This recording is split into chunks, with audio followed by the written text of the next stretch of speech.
All right, this is part 8 of the power simulation videos. This is our last video in the series. So in this video, I'm going to show you how I made the final product app, the changes that I made to it, um, and just some of the extra things that I added in just to make it a little bit more useful. So in the last video, I showed you how to make a GUI app using the MATLAB app builder.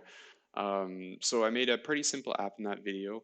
And so instead of actually adding to that app and going through all of the um, heavy coding that I did for building this product, what I'm actually going to do is just do a quick run through of what I did, just kind of show you some of the problems that I ran into and maybe some things that I found that might be useful for if someone else is trying to make an app like this. So what I'm going to do is I'm just going to run the simulation so you can see what it looks like.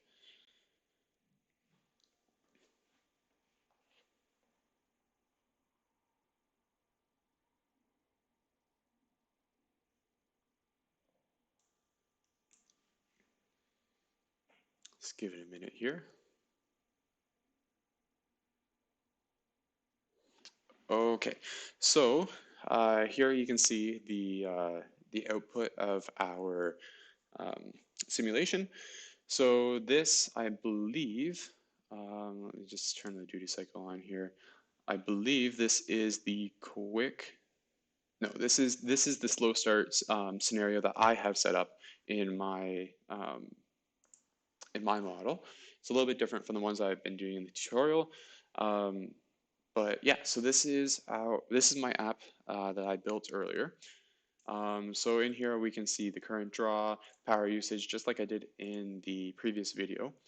We were able to change the incline and the headwind speed.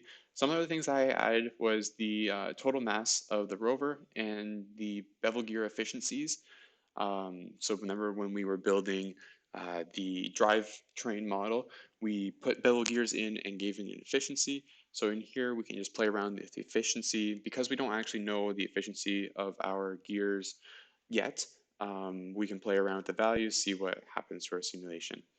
And the other thing I added in here was tire traction. So we also specified the magic formula coefficients when we were modeling our tire.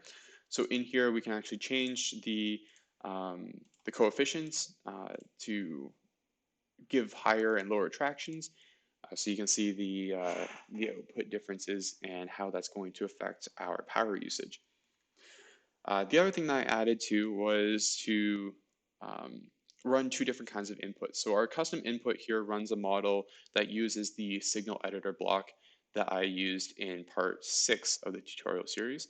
Um, so again, I have my own scenario set up that I can go into the model, change the scenarios if I want to, maybe edit some values, create new scenarios, whatever. And whatever is the active scenario in that model when I save it is going to be the input signal for our output graphs here. I also made another simulation that takes a step input instead. So if we just wanted to see the step response of our rover and the different things like the current draw and the power usage, we can see what happens if we change the initial duty cycle, final duty cycle, and our step time. So just to see like the transient response of each. And we saw the update parameters button here. But one cool thing that I added in that I'll explain later is this compare with last output toggle switch. So what I'm going to do is I'm going to change, let's change the tire traction to low and then update the parameters. Just give it a minute as it runs the simulation. Okay, so it's pretty hard to see, but it did change a little bit. So if you wanted to see how much it changed compared to the last graph, you can toggle on this switch, and this green line here actually represents the last output. So it's really hard to tell the difference. So on flat ground with no wind speed, traction really doesn't have any sort of effect on our speed. Same thing with current draw and power draw. They're pretty much all the same. Now, if I was to change our incline even just a little bit, I can update the parameters. And from here, we can see our dynamics change quite a bit more. Our current draw also changes quite a bit, so having lower traction on its steeper incline greatly increases our current and power draw, and it lowers our velocity that we can get up to. The next thing I want to add in is I want to show you the duty cycle input.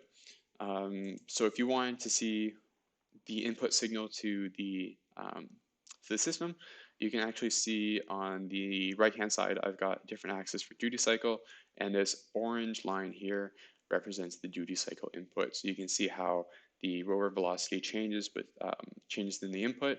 Same thing with the current draw and power usage. Okay, and last thing I want to show you is how the step input works. So let's say we want to start at 0 initial duty cycle, and we're going to go up to, yeah, you know what, let's go up to 100% duty cycle, and we're going to do that around 2 seconds with no input, or like no incline, no headwind, anything like that. So we'll change the parameters. And let's see what the output looks like here.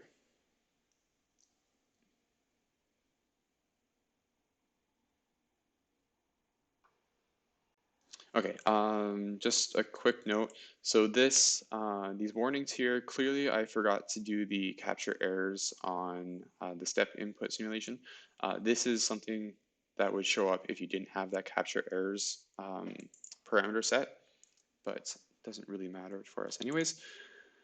So yeah, you can see the step response here. So we've got the step input of 0 to 100 duty cycle, and then you can see the output of the rover's dynamics. Then we can go to current draw here, and we can see our current kind of spike as soon as we send the signal. Same thing with our power.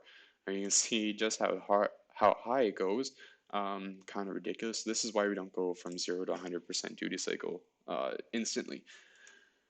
Okay, so I'm going to close this up, and I'm going to show you what the code looks like. So I'm going to go to the Calc app.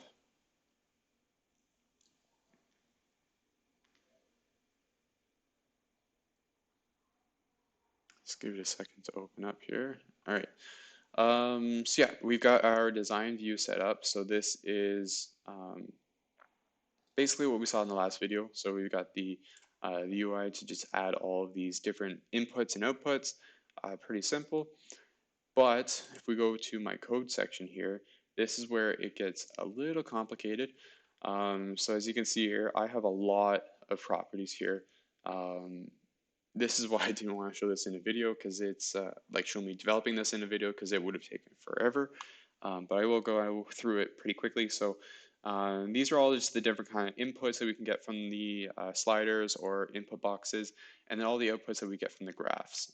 So as you can see here, velocity and velocity 2. Velocity 2 is just the last output that's been shown on the graph. So this is how we do the show the last output. We actually save the two most recent outputs from the graph, or from the simulation, and then plot them on the same graph. And then we can go into my custom methods. So we've got the reset graph. So in here, again, we're working with the same 3 axes. This part should look familiar. I did that in the last video. But in here, save data, this is just showing if we want to put the past outputs on the last graph. And then if we wanted to show the duty cycle, that's what this whole part is. Yeah, so that just sets up the axis and shows the duty cycle. In here we got start sim. So this was very similar to the last video. We've got the sim out, we've got our setting up our app time, velocity, power, current. It's the exact same, except we've got duty cycle on this one. And then inside here, we have our startup function. So I didn't actually add this in last video. This is what allowed me to have an output on my graph when I started the app. So what happens is all of this here runs when the app is started. So it initializes all of my variables, all of the um, all the sliders and input boxes, they actually get initialized to certain values based on what is already set up in our workspace file. So if we change any of these variables with our edit vars script like we had before, they will automatically change inside of our app to a new default value. And we run the start sim, run the reset graphs, and reset the labels for the magic formula output. And then we go down here. This is the update parameters button. So it's just taking some information about whether it's the first time you're running the sim, and then whether it's going to be showing the last two outputs or not. It's sending all the variables to the workspace. And this one is specifically our custom input button. So it's running the scripting sim, which is the equivalent to the 6-wheel model. It's just named different. And here we've got our headwind speed slider. It's the exact same as in the last video, the incline slider. This is the duty cycle switch. So if the switch is on, then we'll show the duty cycle. If not, then we won't show the duty cycle. The drop-down box, this is for the drop-down box for the tire traction. So you can see here the different cases, like highest, high, low, lowest. I have different magic formula arrays set up in the base workspace. So it's just going to call, it's going to take those values and then sign them into the app variables, and then it's going to set the labels as well. And then these are the spinners. So these were the number input boxes that you can change with up and down arrows. Just setting those values, and then incline slider 2. These are for the step input tabs. We needed to have those in because you need to have them for each slider that you add in. And yeah, everything's pretty much the same there. And then we have the new update parameters button. Does the exact same thing, except we're running the step input sim instead. And then the compare with last output switch. If it's on, then we are going to save the data. If it's not, or if the app is on, then we are going to save the data. If the switch is off, then we're going to not save the data. And then it just changes the outputs to the graphs based on whether we're showing it or not. And then everything down here is just the auto-generated MATLAB code. So yeah, that is pretty much everything for this video. This whole series was meant for people who are looking to learn how to create power simulations of things like Mars Rover. Maybe you're making a custom robot or something like that, and you want to simulate the power usage of it. Maybe you want to just know if you need any breakers on circuits, or you need to change how you're programming the robot because you want to see how much current is being drawn from your batteries. This is definitely a really helpful way to do it. So this series was, I really wanted to teach people how to make this, because when I was making it, it was very frustrating trying to find all these different sources and going through pages and pages of documentation to learn how to do all this stuff. But now I've got it all compiled into one tutorial, so whether people from MMRT have been using this, or other people in the community wanting to build simulations, this is for you. I hope you enjoy it, and I really hope it helped, because it certainly was a lot of fun for me to build, and it was very fun for me to teach everyone. If you want to grab this this final product that I have from the GitHub, I've got a link in the description. You can go through it, play with it all you want, see how I built it, maybe go through the code a little bit more in depth to see exactly the special things that I threw in there to make it work the way it does. And yeah, thanks for watching the series.